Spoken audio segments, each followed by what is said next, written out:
इस दौरान मैंने ये बात महसूस की है, physical intimacy is the biggest challenge. ऐसा लगता है कि एक के बाद एक आपको सामना कराया जा रहा है। आसपास के रिलेशंस हैं उनके साथ भी आप जो जब ये शक्ति इस पर काम करती है, वाटर एलिमेंट पर काम करती है, आप एक तरह से परमात्मा पर पूरी तरह से सरेंडर कर जाते हैं। वैसे तो कुंडलिनी जागरण के दौरान आपको बहुत कुछ फेस करना पड़ता है, बहुत सारी परिस्थितियों से कह सकते हो बहुत सारे एक्सपीरियंस से होकर गुजरना पड़ता है। ऐसे बहुत से आपके अंदर बदलाव आ रहे होते हैं जिसके लिए शायद आप तैयार नहीं होते, और लंबे समय तक आपको उससे डील करनी पड़ती है, जहदोजहद करनी पड़ती है। तो आज मैं बात करने जा रही हूँ कि कुंडलिनी जागरण के दौरान हमें एक ऐसी परिस्थिति का बार बार सामना करना पड़ता है, एक ऐसे एक्सपीरियंस का, एक ऐसी आपके अंदर एक ऐसे बदलाव का बार बार सामना करना पड़ता है जो आपके लिए बहुत ज़्यादा मुश्किल खड़ी करते हुए आपको दिखता है। आप जहाँ पर भी इसके बारे में जानकारी ले रहे हो, वहाँ पर आपको मोटी मोटी डिटेल दी जाती है जो शायद किताबों में लिखी हुई है, जहाँ पर ये बताया जाता है ऐसे कर लो या सांसों पे कंट्रोल कर लो या ये प्रैक्टिस कर लो तो आप इसे ओवरकम कर कर ये सिद्धि पा लोगे। पर वहाँ तक पहुँचने के लिए जो हर रोज़ आप फेस करोगे उसके बारे में भी तो आपको जानना चाहिए ना। हम क्यों सच्चाई का सामना करने से घबराते हैं? हम क्यों अच्छा अच्छा ही सुनना चाहते हैं? हम ये बात क्यों भूल जाते हैं कि जब हम किसी का एग्ज़ाम देने बैठते हैं, किसी पेपर का, ख़ास तौर पर कोई सिविल एग्ज़ाम देने बैठते हैं, यूपीएससी का एग्ज़ाम आप ले लो, तो वो आसान नहीं होता। बाकी आपके जो एग्ज़ाम्स आपने अपनी लाइफ में दिए होते हैं, तभी इस तरह के जो एग्ज़ाम्स होते हैं उसमें बहुत कम लोग पास होते हैं। इसी तरीके से कुंडलिनी जागरण भी होता है। वैसे कोई कंपैरिज़न नहीं है, कुंडलिनी जागरण तो बहुत ही एक रेयर एक्सपीरियंस है जो परमात्मा की कृपा से किसी को मुश्किल से नसीब होता है जब आपके पुण्य खड़े हो जाते हैं। मैंने हमेशा ईड़ा और पिंगला की बात की है। जो हमारी ईड़ा, जो हमारी एनर्जी चैनल है, ये जो नाड़ी है वो हमारी मून मतलब चंद्रमा की शीतलता को रिप्रेजेंट करता है, हमारे इमोशन से रिलेटेड होता है। पता है जब ये शक्ति मोस्ट ऑफ टाइम पे मैंने ये बात महसूस की है, हमारा जो जीवन है वो इमोशंस पर निर्धारित है। हमारे एक्शंस हमारे इमोशंस को लेकर चलते हुए दिखते हैं। हम इमोशंस में बहकर कोई ना कोई डिसीज़न लेते हुए दिखते हैं। तो ये जो इमोशंस हैं इस पर कुंडलिनी शक्ति बार बार ट्रिगर करती है, और हमारे दिनचर्या में हमें इससे होकर गुजरना पड़ता है। और सही मायनों में आप कितना भी कह लो, चाहे आप अपने पे कितना ओवर कॉन्फिडेंस होकर ये बात बोल दो या कॉन्फिडेंट होकर ये आराम से आप किसी को कह दो, अरे मैंने तो इस पर चुटकियों में कंट्रोल कर लिया था, ये तो आसानी से हो जाता है, आप इस तरह की प्रैक्टिस करो तो ऐसा हो जाता है। हो तो जाता है लेकिन इतना आसानी से नहीं होता जितना लोग आसानी से बोलते हैं। मैं मानती हूँ हमें थोड़ा हम्बल रहना चाहिए, और जो आप स्ट्रगल देख रहे हो उस पर आपको ईमानदार होना चाहिए, खुद के साथ भी और दूसरों के साथ भी। मैंने अपनी इस जर्नी में ये बात समझी है, आपके इमोशंस आपको आपकी डेली रूटीन पे बहुत ट्रिगर करते हुए दिखेंगे। ये जो शक्ति है जब आपके ब्रेन की तरफ और ईड़ा जो एनर्जी चैनल है इस नाड़ी की तरफ जब ट्रिगर कर रही होती है, इस पर अपना प्रभाव डाल रही होती है, ऊपर उठने की कोशिश कर रही होती है ये शक्ति, तब इसमें बैठे हुए जितने भी इमोशंस हैं, जितना भी जो कुछ भी भरा हुआ है, इस पर एक तरह से रोलर कोस्टर की तरह आपको आपके इमोशंस आपके सामने आते हुए दिखेंगे, और एक बार तो आपको समझ में नहीं आएगा कि आप इसे टैकल कैसे करोगे।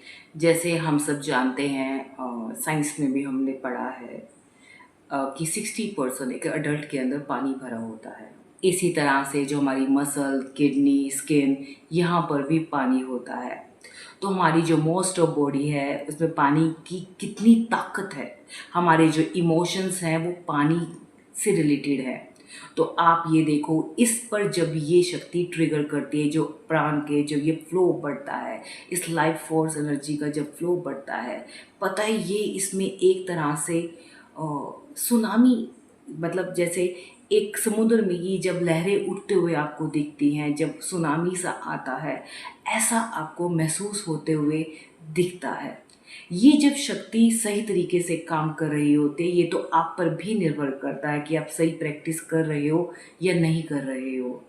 कई लोग रुक रुक कर करते हैं तो वैसा ही असर उनको देखने को मिलता है, और उनकी जो ग्रोथ है वो स्लो रहती है, और बहुत ज़्यादा स्लो रहती है।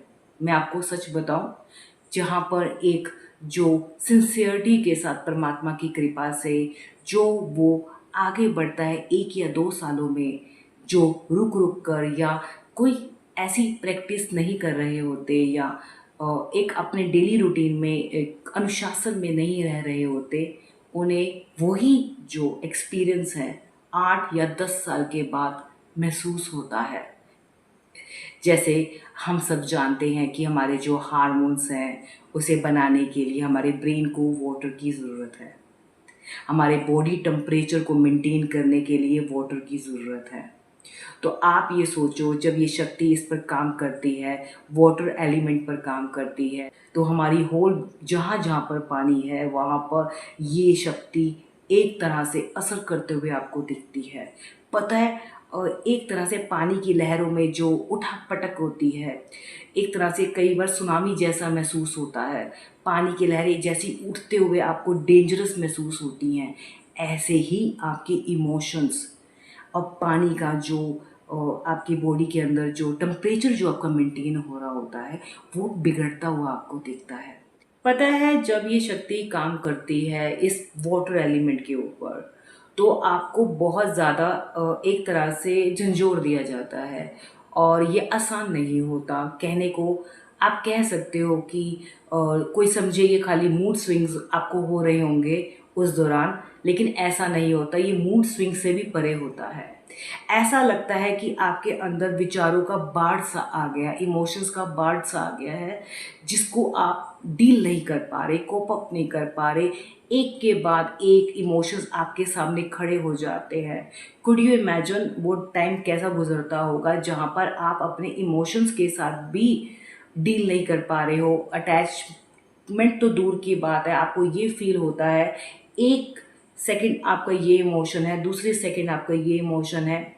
आप कुछ समय के लिए तो ये भी जज नहीं कर पाते कि आप रियलिटी में क्या महसूस कर रहे हो। कुंडलिनी जागरण के दौरान आप बहुत ज़्यादा सेंसिटिव हो जाते हो, और आप प्लीज़ इसे इजी मत लीजिएगा। मैं शायद 2 शब्दों में ये बात कह रही हूँ। कुड यू इमेजिन, जब आप सेंसिटिव हो जाते हो टूवर्ड्स वाटर, पानी की तरफ, इमोशंस की तरफ, आपकी बॉडी में जहाँ जहाँ वाटर है, आपके जो ब्रेन और स्पाइनल कॉर्ड है उनकी जो वर्किंग है वो भी कहीं ना कहीं इससे इफेक्ट होते हुए दिखती है। तो आप ये सोचो, आपका जो ब्लड का जो फ्लो है और हार्मोन्स, देन आपका जो एक्सक्रिएशन, मतलब जो वेस्ट प्रोडक्ट जो आप बाहर निकाल रहे हो, उससे रिलेटेड आपको डिस्टर्बेंस दिखने को मिलती है, और कहीं ना कहीं आपका जो ब्रेन है उस पर इफ़ेक्ट होते हुए दिखता है, आपके न्यूरॉन्स पर इफ़ेक्ट होते हुए दिखता है, क्योंकि गड़बड़ाता है। सोचो, आप एक गिलास में पानी है और वो नॉर्मल आपको दिख रहा है क्योंकि आप उसमें कोई फोर्स नहीं लगा रहे, लेकिन सडनली आप उस गिलास को शेक कर रहे हो तो पूरा पानी बाहर आने को होता है ना, कैसे पानी उछल रहा होता है। ऐसे ही आपकी बॉडी में जहाँ जहाँ वाटर है वो उछलता हुआ आपको महसूस होता है, जिसे डील करने में आपको समय लगता है, और वो समय कई बार आपको शेक कर देता है। हम सब ये जानते हैं हमारे सेल्स की जो ग्रोथ है वो इस पर निर्भर करती है। पता है, मैं आज साइंस भी क्यों इसमें ऐड कर रही हूँ, क्योंकि मेरा मानना है स्पिरिचुअलिटी और साइंस डिफरेंट नहीं है। जो साइंस में आविष्कार हुए कहीं ना कहीं इससे रिलेट करते हैं, परमात्मा का ही सब कुछ है। तो मैं आपको आज ये समझाने की कोशिश कर रही हूँ कि जब आपके पूरे बॉडी पार्ट्स में जहाँ जहाँ पर वाटर होता है, आप चाहे गूगल करके चेक कर सकते हो, आप ये देखो वहाँ पर बहुत बुरा असर होते हुए दिखता है। बुरा असर ना भी कहो, एक तरह से आपको शॉक में डाल दिया जाता है। एक तरह से आपको ऐसा फ़ोर्स लगा दिया जाता है जहाँ पर आपकी पूरी बॉडी हिल जाती है। आपका बॉडी टेम्परेचर चेंज होने लग जाता है।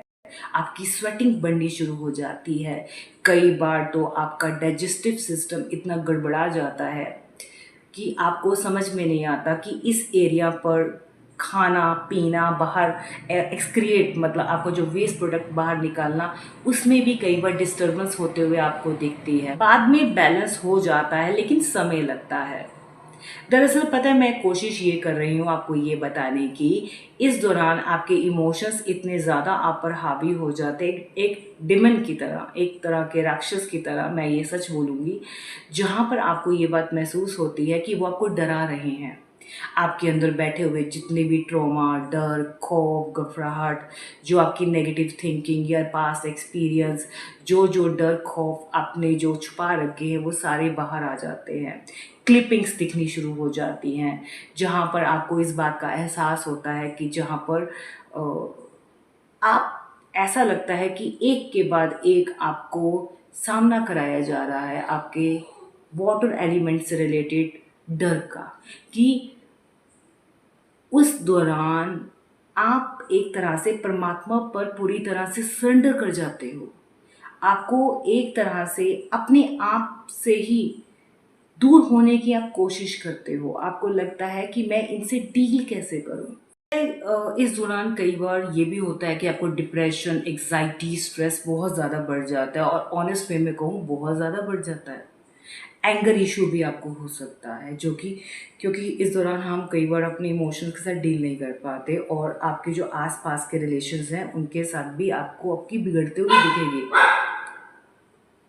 बिकॉज क्योंकि आपको समझ ही नहीं आ रहा, आप अपने आप से ही डील नहीं कर पा रहे, तो आप बाकी लोगों के साथ डील कैसे करोगे।